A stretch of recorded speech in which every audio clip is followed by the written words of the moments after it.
What if I told you that by getting just a little bit better at one single thing, you could improve, well, pretty much every part of your life? I'm talking your career, your friendships, your family dynamics, all of it. And that one thing is conversation. And check this out. This quote from Harvard Business School professor Alison Woodbrooks really nails it. Our entire lives are literally built on a series of conversations. So the stakes? They're incredibly high. Getting even a little bit better at it can have this massive ripple effect across everything we do. Okay, so if conversations are so important, why do so many of us walk away from them feeling kind of bad? You know that feeling, right? That, ugh, I wish I hadn't said that, or why didn't I just speak up? We have all been there. Well, it turns out there's a main culprit working against us. And here it is, egocentrism. It's a fancy word for a really simple idea. We are all by default self-focused. I mean, our brains are hardwired for survival, constantly scanning the world and asking, what's in it for me? And listen, that's great for, not getting eaten by a tiger, but it is a huge barrier when you're trying to actually connect with another person. But here's the good news. We don't have to be slaves to our own wiring. Professor Woodbrooks' research has basically boiled down all the messy complexity of human interaction into a simple, memorable framework that can help literally anyone become a better, more connected communicator. So what is this magic framework? It's called TALK. Just 4 simple letters that give you a powerful tool for navigating any conversation, whether it's a first date or a really tough meeting at work. And this isn't just some nice idea. It's based on a decade of solid behavioral science research. The whole thing breaks down into 4 key pillars: topics, asking, levity, and kindness. Each one tackles a different piece of what makes a conversation really click. So let's dive in and break them down one by one. All right, let's start with the foundation, the real building blocks of connection. T for topics and A for asking. Get these right and you're already halfway there. First up, T is for topics, and the main idea here is super simple: preparation. Think about it. Most of us prepare what we're going to wear or how we'll do our hair for a big event, but we almost never prepare what we're actually going to talk about. And yeah, the research totally backs this up. It turns out only about 10% of people, just 1 in 10, think about potential conversation topics ahead of time. That means a whopping 90% of us are just winging it, hoping for the best. But here's the amazing part. The fix is so simple.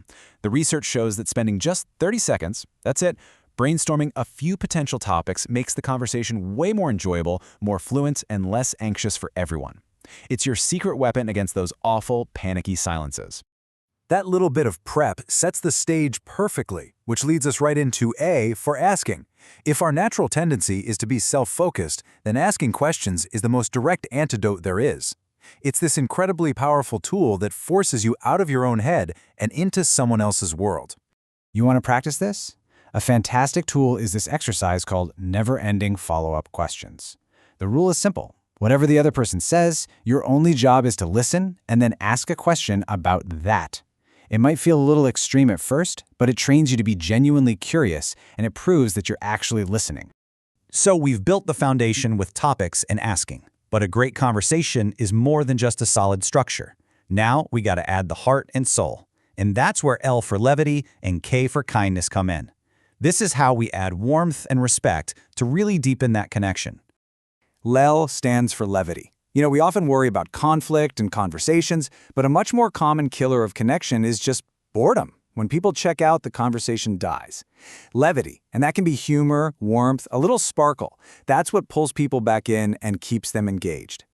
But using levity the right way isn't one size fits all. You have to understand this key concept: status. And look, when I say status, I don't mean your job title or how much money you make. In any given conversation, status is simply the amount of respect and influence you have in that specific moment. And it can change from topic to topic. So how you use levity kind of depends on your status in that moment. If you're in a high-status position, maybe you're the expert or the boss, using a little self-deprecating humor or sharing a small failure makes you seem more human, more relatable. But if you're in a low-status position, it's often better to establish your competence first, because revealing failures too early can come across as weakness. And that brings us to our final letter, K, for kindness. And this is so important. This isn't just about being nice. In a conversation, kindness is an active, effortful skill. It's about putting in the work to truly hear someone and then showing them that they've been heard.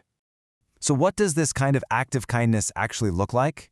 Well, It's about taking real, concrete actions. You could try repeating back something they just said, or paraphrasing their main point. Or, like we talked about, asking a thoughtful follow-up question. These simple acts prove you were really paying attention, not just waiting for your turn to talk. And here's a power phrase you can literally start using today. It makes sense that you feel X about Y. This one simple statement validates the other person's experience, and you don't even have to agree with them. It communicates respect and understanding, which really is the core of conversational kindness. So there you have it, the TALK framework. But beyond all these individual tactics, there's a deeper mindset shift that really ties it all together. And if you remember only one single thing from all of this, let it be this.